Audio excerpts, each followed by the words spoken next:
참 잘했어요. 초등학교 1학년 때 나의 담임 선생님은 내가 쓴 일기장 모든 페이지마다 참 잘했어요.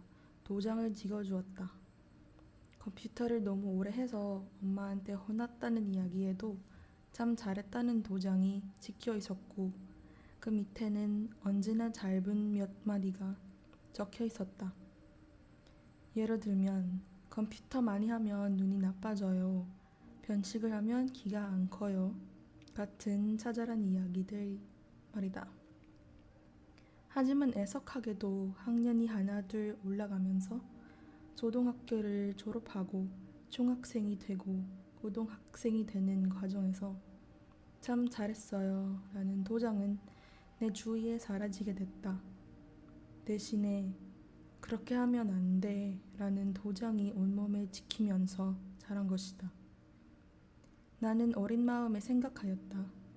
지금도 하지 말아야 할 일들이 무척이나 수두룩한데 어른이 되면 정말이지 하지 못하는 일이 참 많아질 것만 같다고. 예를 들면 우리 아빠는 일을 하시느라 낮잠을 자지 못할 것이고 휴일에는 가족과 함께 시간을 보내야 하기에 할아버지를 뵈러 가지 못하는 일이 수두룩할 것이라는, 우리 엄마는 밥을 하느라 엄마 친구들과 수다를 떨지 못할 것이라는, 또 옆집 아저씨는 매일마다 가게 문을 여느라 주말에도 낚시를 가지 못할 것이라는 그런 막연한 상상을 했던 적이 있다. 학생이었던 긴 시간을 지나 내가 생각했던 어른이 되었을 때엔 어린 시절에 내가 상상했던 것과 같이 하지 못하는 일들이 다분히도 있었다. 무엇을 하면 절이 없다는 문장인을 꼬리표처럼 달아왔고 무엇을 열심히 해도 그것이 최선이냐는 말만이 그림자처럼 내 밑에 갈려 있었다. 나는 여전하게도 17살에 20살에 나와 전혀 변한 것이 없는데 내 주위의 세상만이 그토록 무르익어 버린 것이다. 그런 현실들과는 다르게 오늘에서야 펼쳐본 초등학교 1학년 때의 일기장에서만큼은 칭찬이 가득하니까 내가 이렇게 잘해왔었나 싶기도 하고 무척이나 어색하게만 느껴지는 것이었다. 참 잘했어요 라는 문장 말이다. 옛날엔 몇 글자를 쓰기 귀찮아서 사컷 만화로 일기장을 대신했던 적이 있는데 그런 날에도 나의 일기장에는 그림의 소질이 있어 보여요 라는 이야기와 함께 참 잘했어요 도장이 찍혀 있었던 것이다. 어느 날에는 내가 잘못한 일에 대해 선생님에게 혼이 났던 이야기를 썼음에도 선생님도 미안해요 라는 말과 함께 참 잘했어요 라는 도장이 찍혀 있던 것이다. 그래서 이름과 얼굴이 기억나지 않는 선생님에게 묻고 싶다. 선생님, 그때 나 정말 잘한 건 맞아요? 정말로 잘해서 그렇게 참 잘했어요 라는 도장을 찍어줬느냐고. 물론 선생님은 답이 없다. 그래도 물어보고 싶다. 나 정말 잘한 건 맞느냐고 말이다. 그에 대한 답 대신 삐뚤빼뚤한 글씨로라도 하루 거르지 않고 그적인 나의 일기장이 눈에 들어왔다. 선생님은 정말로 내가 일기를 잘 썼기에 참 잘했다는 말을 한 것이 아니라 맞춤법이 군데군데 틀린 삐뚤빼뚤한 글씨로 일기를 썼음에 참 애썼다는 말을 하고 싶었던 것 아닐까 했다. 얘야 참 애썼다. 아직 힘도 잘 들어가지 않는 그 작은 손으로 오늘 하루를 적어내느라 애썼다. 혼났던 일들을 되돌아보며 하루를 적어내느라 애썼다. 그리고 또 학교에 아침 일찍 가기 위해 일어나느라 참 애썼다. 그러기에 얘야 참 잘했구나. 이젠 더 이상 나에게 참 잘했다는 도장을 찍어줄 선생님은 없지만 하루를 참 잘해놓으라고, 잘 버텨냈노라고 도장을 찍어줘야겠다. 얘야 참 애썼다. 내가 오늘 하루에 실수를 하지 않는 것은 아니지만 그 누구보다 무엇을 잘하지는 못했지만 그럼에도 참 잘했다. 그 작은 몸으로 하루를 버텨내느라 참 애썼고 잘못됐던 일들을 되돌아보며 한숨 쉬느라 애썼다. 그리고 또 훌훌 떨어내며 오지 않는 새벽 눈 감아내느라 애썼다. 무던히도 애썼구나.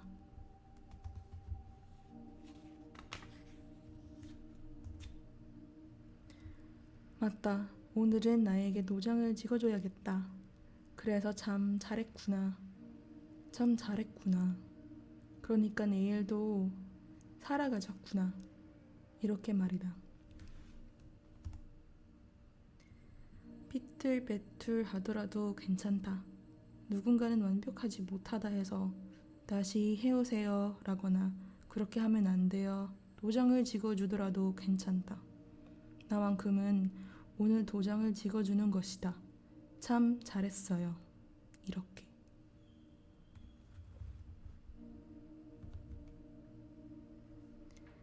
나의 슬픔을 희석하지 말 것. 살면서 나를 괴롭히는 것은 그 어떤 것보다도 나 자신일 때가 무던히도 많았다.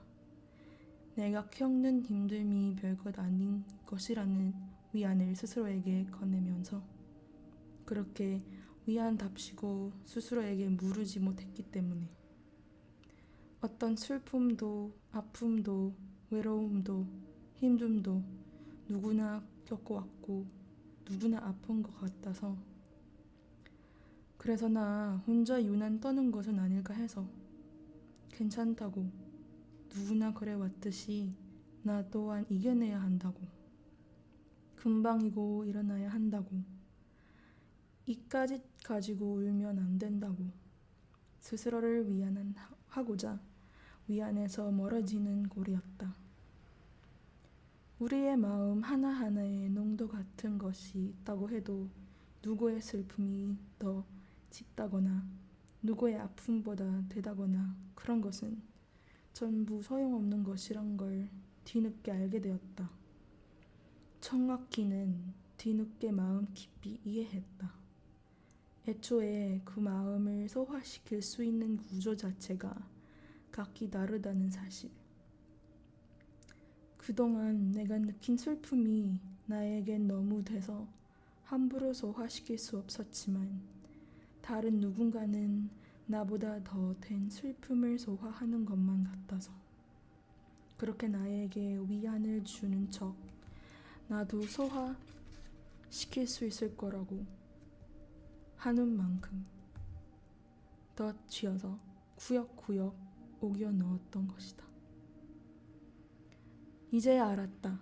그런 것들 위안이 아니라 미련이라는 것. 내가 받아들일 수 있는 마음이 있고 또 받아들이기에는 너무 짙어서 조금씩 삼켜 먹어야 무리 없이 소화할 수 있는 마음이 있다는 것. 나는 그동안 나의 슬픔을 감히 어떤 것과 비교해서 희석하려고 했을까? 참으로 미련하고 또 무례한 행동이었다는 것. 나에게도 비교당한 그 누구의 마음에게도 말이다. 잊어버리지 않겠다. 나는 다짐했다. 나의 슬픔을 대중화하여 희석하지 말 것. 나를 괴롭게 만들었던 것은 나 자신일 때가 많았다는 것도 함께 말이다. 나의 슬픔을 대중화하여 희석하지 말 것.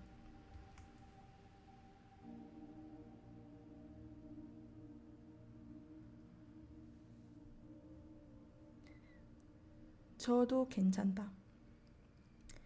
우산을 펼치듯 손에 조금만 힘을 쥐면 꿈을 잡을 수 있을 것만 같아서 놓지 못한 수많은 힘줄에게 늘 그래왔고 그래야 했고 그럴 수밖에 없어서 힘겹게 퍼덕이던 당신의 날갯짓에게 스스로에게 힘을 내야 한다고 다짐해왔던 수많은 입술에게 힘들게 달려야 했고 힘들게 울어야 했고 힘들게 어른이 되려고만 했던 모든 시간에게 또 그러니까 그렇게 살아야만 했던 삶에게 그 삶을 이겨내지 못해 참 못 이루었던 수많은 밤에게 오늘은 저도 괜찮다 말하고 싶다. 힘을 주지 않아도 괜찮다. 높이 날아가려고 허덕이지 않아도 괜찮다. 하지 못한다고 말하는 것도 그것대로 괜찮다. 언제는 되지 않고 걸어도 되고 쉽게 울어도 된다. 또 그래도 괜찮다고 말해서 굳이 괜찮아 보이려고 노력하지 않아도 된다. 다만 혹여 그 삶을 이겨내지 못한 밤일지라도 오늘만큼은 쉽게 잠들었으면 한다는 것이다. 언제는 저도 괜찮으니 어떤 날에는 세상으로부터 그 어떤 것들로부터 지는 것이 나에게 이기는 것이니 그것이 가끔은 내가 놓지 못해 끙끙 앓고 있는 것으로부터 이기는 것임을 알고 오늘만큼은 충분히 세상으로부터 저도 괜찮다. 너도 나로부터 이겨도 괜찮다.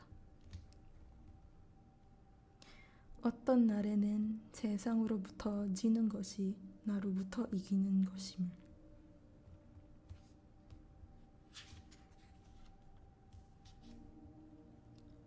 먹구름 가득한 하늘은 비를 쏟아야 맑은 하늘이 돼요. 그러니 지금 울어도 돼요. 금세 맑아질 거예요. 당신 마음도.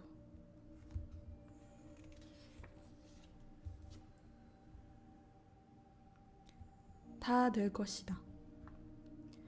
오늘은 얼마나 힘이 들었냐고, 또 얼마나 많은 바람이 당신을 흔들어 놓았느냐고, 그래서 넘어질 뻔했던 적이 또 얼마나 있었느냐고, 어떤 때에는 넘어져서 울음을 떠뜨릴 뻔한 일들이 얼마나 있었느냐고 물어봐주는 사람이 있다면 당신은 그것으로 되었다. 또 오늘은 어떤 사람 때문에, 어떤 말들 때문에, 어떤 손가락질 때문에, 어떤 이기심과 질투 때문에 힘들었다면 그래도 또 당신은 그것으로 되었다. 그 어떤 것으로부터 울음을 참지 않아도 된다. 또 그렇다고 당신이 굳이 힘을 낼 필요도 없다. 그것이 당신을 울릴 만한 또는 당신을 힘들게 할 만한 가치가 있는 일임을 알게 되었다면 당신은 또 그것으로 되었다. 또 당신이 무척이나 행복한 순간임에도 불구하고 이 순간이 부서지진 않을까 막연하게도 두려워질 때에는 그것을 굳이 쥐고 있지 않아도 된다. 그 순간만큼은 행복했다는 사실 하나만으로 당신은 또 충분히 되었다. 또 어느 날은 자고 일어난 침대 위에서 울음을 터뜨릴 것만 같은 날이 있을 것이고 불안함에 이불을 떨치지 못해 발버둥 치는 날이 있을 것이다. 그래도 괜찮다. 불안하다는 것은 그만큼 소중한 것을 품고 나아간다는 것임을 알고 받아들여라. 그렇다면 또 당신은 그것으로 되었다. 이 모든 것들을 주식으로 삼아 그대로 나아가면 된다. 그 어떤 행복을 주는 것들을 위해서 또는 그 어떤 힘듦을 주는 것들에 의해서 당신은 나아가면 된다. 그것을 목표로 혹은 그것들로 연율로. 또 그러니 눈물을 조금은 편하게 받아들이면 된다. 또 행복을 부서질 만큼 꽉 쥐고 있지 않아도 된다. 무척이나 당연하게 흘러갈 것이다. 그리고 당신은 무척이나 당연하게 나아갈 것이다.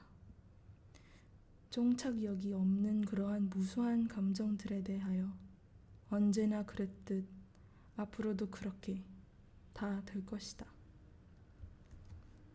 행복을 주는 것들을 목표로 도는 힘듦을 주는 것들을 연료로 그렇게 나아가면 된다.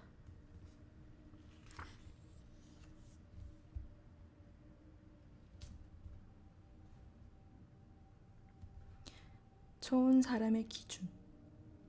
나는 또 누군가에게 좋은 사람으로 남지 못했어. 언제는 좋은 사람이 되지 못했다는 생각에 아쉬움을 떨치지 못했고, 주위의 사람들은 그런 나를 비난하는 것만 같아 주저앉아 오는 날이 있었다. 맞아. 나는 언제까지고 누군가에게 좋은 사람으로 남기 위해 무던히도 노력해왔다. 누군가에게 좋은 사람으로, 누군가에게 좋은 연인으로, 좋은 학생으로, 좋은 선배로, 좋은 딸로. 그런 욕심 가득한 나를 못 이겨 자신을 미워하기도 했으며, 떨어진 관계에 대하여 결국은 나를 탓하던 때가 많았다. 언제까지고 좋은 어떠한 것으로 남기 위해서 나 자신을 좋지 못한 사람으로 몰아세운 것이다. 그러니 매번 주변 사람의 눈치를 보게 되었고, 혹여나 나를 나쁘게 생각하면 어떨까 하는 걱정스러운 마음에 나의 행동은 하나하나 모든 것이 조심스러워진 것이다. 아빠는 좋은 아빠가 되기 위해서 위치에 맞게 최선을 다한단다. 자신의 위치에서 최선을 다하는 것이 좋은 사람이 아닐까 싶어서. 학생의 위치에서, 부모의 위치에서, 배우자의 위치에서 그 위치에 맞게 최선을 다하는 것.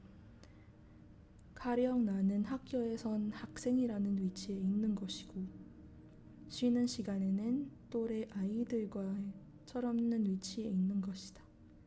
또 집에 들어가면 딸이라는 위치에 있는 것이다. 우리 아빠도 그렇다. 직장에서의 위치, 또 직장에서 상사의 위치, 후배의 위치. 우리 엄마에겐 배우자로서의 위치. 나에게 있어선 아빠로서의 위치. 내가 우리 아빠의 일거수일투족을 다 알지는 못하지만 우리 아빠는 참 좋은 사람이라고 생각하였던 이유가 바로 그것이었다. 어디에서 아빠가 어떤 사람으로 남을지는 모르는 일이지만 나와의 시간에서, 위치에서 아빠는 늘 최선을 다했기 때문이다. 내가 초등학교에 다닐 때엔 학교에서 학예회의를 할 때마다 아빠는 저 멀리 책상에 앉아 나를 향해 손뼉을 치고 있었다. 고등학교 3학년 수능날 아침에는 나보다 더 먼저 일어나 나를 깨워주곤 수능장으로 데려다 주면서 응원을 해줬기 때문에. 어린 시절 놀이공원에 가고 싶다고 졸랐을 때에도 휴일을 반납하고 나와 함께 솜사탕을 먹으러 가주었기 때문에. 또 나이가 들어서는 나의 인생에 대해서 많은 조언을 아끼지 않기 때문에. 내가 울고 싶을 때는 그 넓은 품으로 안아주었기 때문에. 그렇게 늘 아빠는 아빠의 위치에서 최선을 보여주었기 때문에. 그렇기 때문에 아빠는 나에게 좋은 사람으로 남았던 것이었다. 맞다. 그 누구도 모두에게 좋은 사람이 될 순 없다. 모든 상황에서 모두의 입맛에 맞게끔 좋은 사람이 될 수 없다는 것이다. 나는 내가 소중하게 여기는 어떤 것으로부터 최선을 다하여서 그것으로부터 좋은 사람으로 남으면 되는 것이었다. 모두에게 사랑받을 수 없고 모두를 만족시킬 수 없는 노릇이기 때문이다. 아빠는 나의 축 처진 어깨를 감싸 안고 말했다. 괜찮다, 애야. 네가 어떤 것으로부터 슬픈 사람이어야 할 때는 마음껏 울어. 그게 그 위치에서 최선을 다하는 것이야. 맞아, 아빠. 나는 또 엉엉 울고 다시 일어서야겠다. 나를 소중하게 생각하는 어떤 것들로부터 최선을 다하기 위하여. 그것으로부터 좋은 사람으로 살아가기 위하여. 당신도 최선을 다했다면 그것으로 된 것이라 말하고 싶다. 그럼에도 나를 좋은 사람으로 두지 못하는 것들에는 미련 없이 떠나라. 그래도 출 수 없이 슬프다면 최선을 다해 울어라.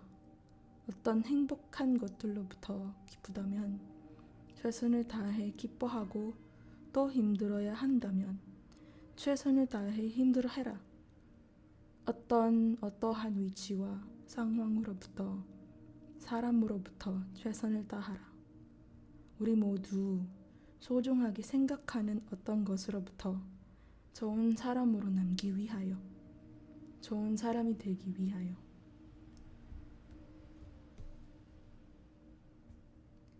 아빠, 나는 아빠에게 좋은 사람이야? 아빠한테 말이야. 나는 잘 자라주는 것만으로도 참 좋은 사람이란다.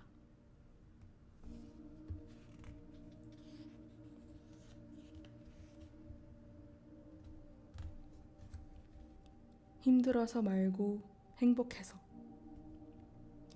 우리의 삶은 절이 들어가며 울고 싶은 날이 많아집니다. 약해지기라도 만다면, 그래서 엉엉 울기라도 한다면 철 없는 사람으로 몰아세우기 때문이죠.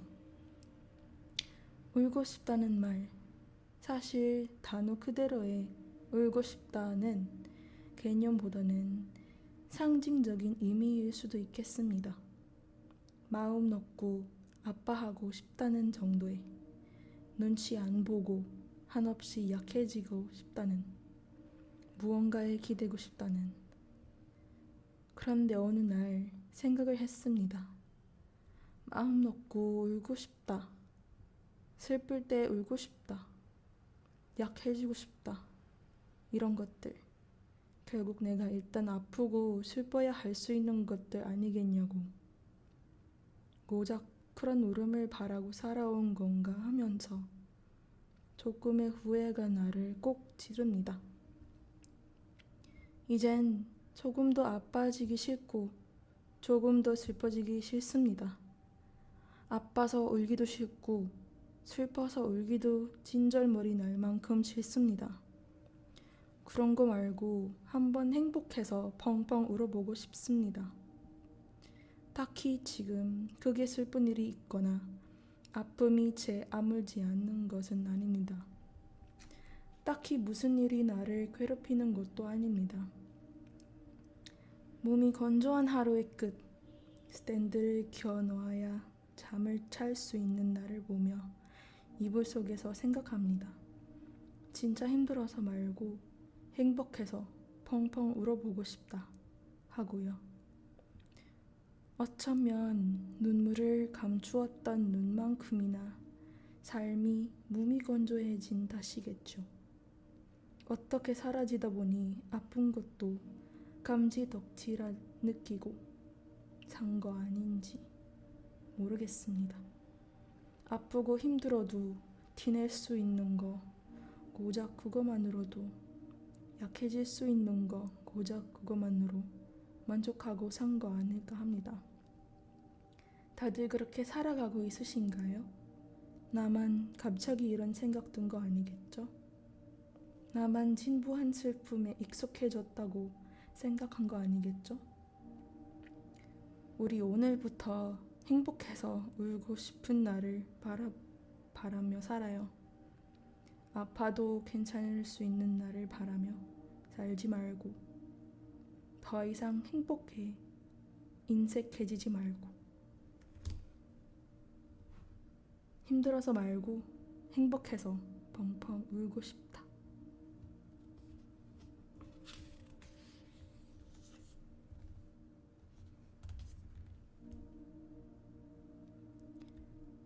마음에도 환절기가 있다.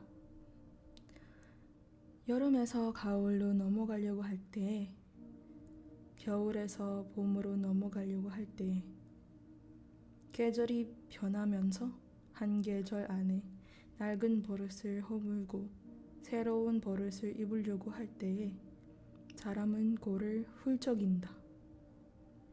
날이 더울 때 버릇처럼 해왔던 손 부채를 날이 추워지면서 주머니 안쪽에 꼭 보관하게 되는 사소한 습관에서부터 내 방 안에 있는 이불이나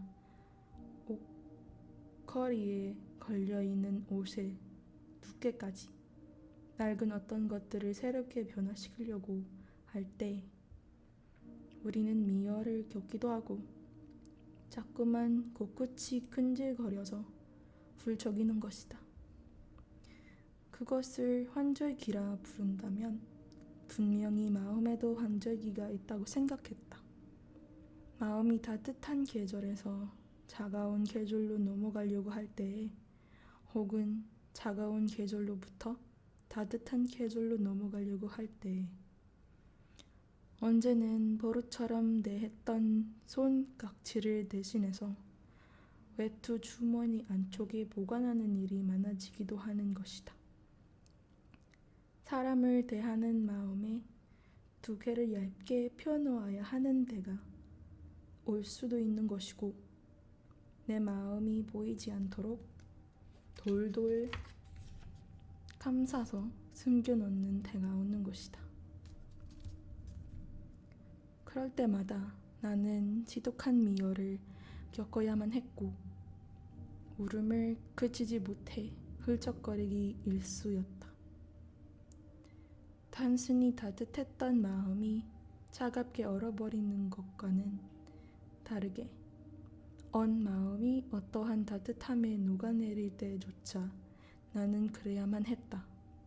차갑고 따뜻하고를 떠나 단지 마음의 온도가 달라져야만 할 때, 나의 마음이 가지고 있는 모든 낡은 습관을 이제는 버려야만 할 때에, 아니, 나의 마음이 가지고 있는 낡은 기억을 이제는 삼켜버려야 할 때에, 환절기보다 더 낯선 온도에 맨몸으로 대던졌을 때, 그리고 그것이 내가 머물러야 할 온도일 때에, 그래, 나는 그랬다. 지나면 괜찮아지겠지. 지나면 익숙해지겠지 하면서 한동안을 어린 아이처럼 훌쩍거려야 했다.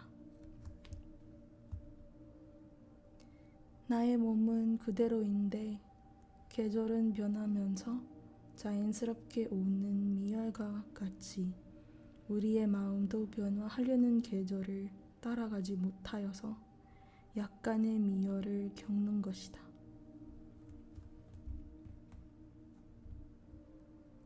이유에 속아줘야 하는 사람. 나는 매번 속으며 살아왔다. 사랑이든 일이든 학업이든 그 무엇이든지. 아직 포기할 순 없지. 더 나아갈 이유가 있으니까. 생겼으니까. 그놈의 이유 때문에 지금까지 달려왔고 오늘도 미련하게 또 이유 따위를 믿는다. 아직 나는 더 나아가야 할 이유가 있으니까 힘을 내야지 하고 그렇게 매번 속아 넘어가고 그렇게 또 달릴 것이며 그렇게 또 얼마 안 가 숨구멍을 찾아 허덕이게 되겠지. 운명이란 것이 있다면 묻고 싶다. 왜 매번 내가 힘들 때 찾아와 시답찮은 이유를 던져놓고 해결하라는지, 아니 포기하고 싶을 때 굳이 찾아와 이유를 던져놓고 나아갈 용기를 심어주는지. 평생을 살아도 그 얄미운 이유 앞에 나는 오늘도 속아 넘어가야 할 운명인 사람처럼 말이야. 자꾸만 이유가 생기는 삶이 싫고 이유에 맞짱 굳혀주는 내가 싫다. 이유를 탓하며 살아가지만 어쩌면 이유는 내가 만드는 것일 수도 있다. 힘들 때마다 포기할 수 없어서 이유를 만들고 포기할 것 같을 때마다 지치지 않기 위해서 이유를 만들었다.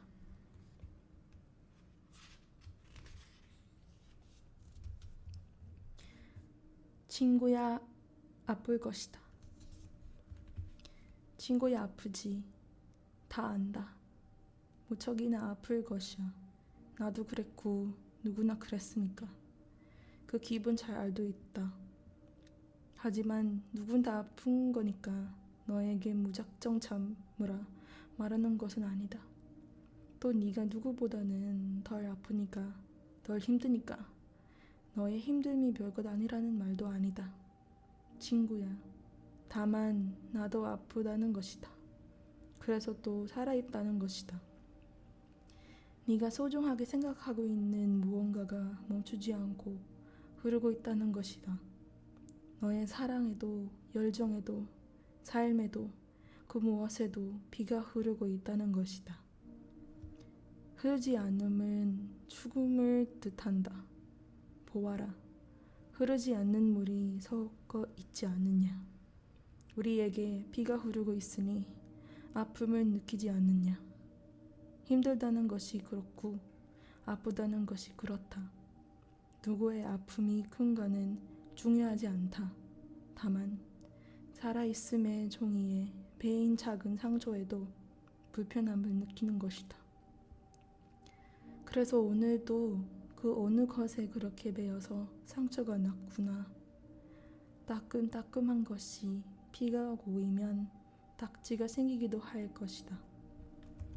그 단단해지는 과정을 견디지 못해 자꾸만 긁으려고 할 때도 있을 것이다. 그렇게 또 흉이 지기도 할 것이다. 하지만 그렇다면 그것으로 된 것이다.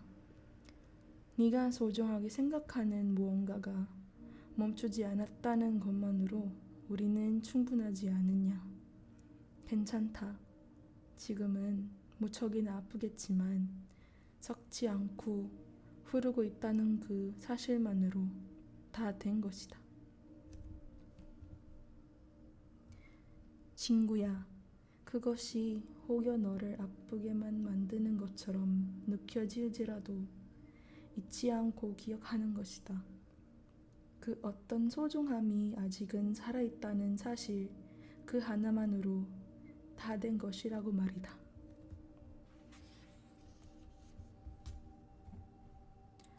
행복이고 뭐고 몰라도 되니까 그냥 아무 감정 없이 둥둥 떠다니고 싶다. 요즘 내 마음은 그래.